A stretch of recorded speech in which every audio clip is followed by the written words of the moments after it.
Hey, this is Madison from Collision Hub. Welcome to this episode of Cool Tools.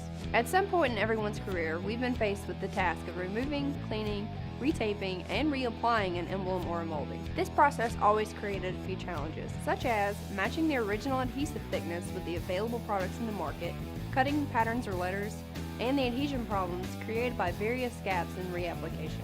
When factoring all of the time, obvious visual differences, and potential failures, it really makes the process of trying to save emblems and moldings obsolete. But let's face it, some of the emblem prices are incredibly high, and more of the DRP collision centers are being asked to perform the task to save on the growing cost of proper repairs.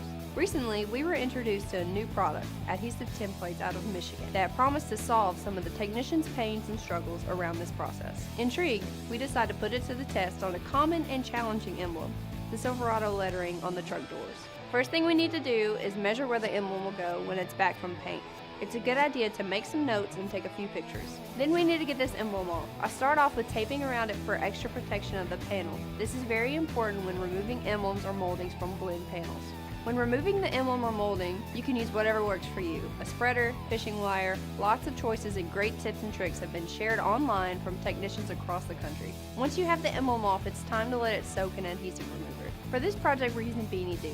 Pour into a bowl and place the letters to soak in there for a minimum of 4 hours. You can let them set for days with no worry of damage to the emblem. Wash off the letters and lay them out to dry. This is a critical step in this process. Give them a quick wipe down with wax and grease remover to ensure that they are clean, and then place them onto the template. Notice the template is an exact cutout of 3M factory adhesive, including material thickness. This ensures a clean, no trim application. You'll be sure to get the same adhesion to the panel as you would with a new emblem kit. They are also spaced perfectly per OEM specifications, so you can have the same ease of installation as the new emblem. Place the transfer tape provided in the kit over the emblem and peel off the plastic on the back of the letters.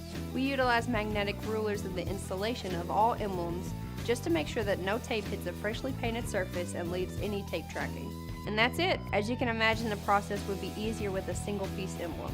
As with any process, the estimators and technicians will need to work to determine what is the best process for quality and cost of each repair. However, if your facility is going to consider reuse of emblems and moldings, then I'd encourage you to learn more about these cool tools from Adhesive Templates.